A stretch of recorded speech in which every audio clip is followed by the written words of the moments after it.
வாழ்க்கையில முன்னேறாம இருக்கிறதுக்கு 3 எதிரிகள் தான் நம்ம வாழ்க்கையில இருக்காங்க. நம்பர் 1 என்ன அப்படின்னா கம்ஃபர்ட் ஜோன். நம்ம ஒரு கம்ஃபர்ட்குள்ளேயே வாழ்ந்துட்டு அதை விட்டு வெளியில வர்றதுக்கு கொஞ்சம் கூட ரெடியா இல்லை அப்படின்னா வாழ்க்கையில எப்படி ஜெயிக்க முடியும்?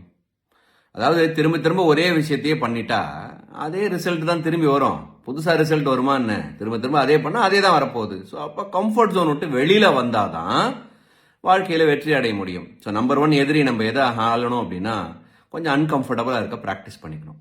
ரெண்டாவது ரொம்ப முக்கியமான காரணம், நிறைய பேர் தோத்து போறதுக்கும் நிறைய பேர் விரக்தி அடையறதுக்கும் காரணம் லேக் ஆஃப் ஃபோக்கஸ்னு சொல்லலாம்.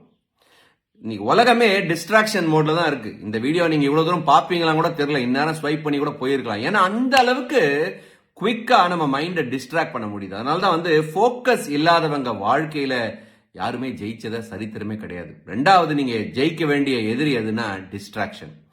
மூணாவது கஷ்டப்பட்டு உழைச்சா மட்டும்தான் வாழ்க்கையில வெற்றி அடைய முடியும். எதுவும் ஈஸியா வராது. இன்னைக்கு எல்லாரும் ஈஸியா எல்லாம் கிடைச்சிரும்னு நினைக்கிறாங்க. ஈஸியா கிடைக்கிறதெல்லாம் அடிக்ஷன் ரிலேட்டடான ஐட்டமா தான் இருக்குமே தவிர ஹார்ட் ஒர்க் மட்டும்தான் சக்சஸ் உண்டான ஒரே மந்த்ரா. வேற எந்த வழியும் கிடையாது. 20 வருடம் கடின உழைப்புக்கு அப்புறமா ஓவர் நைட் சக்சஸ் ஆனவங்க தான் நீங்க நிறைய பாக்குறீங்க. அவங்க உழைப்பு நமக்கு தெரியாம போயிருச்சு. இந்த வீடியோ உங்களுக்கு பிடிச்சிருந்தா லைக் பண்ணுங்க, காமெண்ட் பண்ணுங்க. தேங்க்யூ.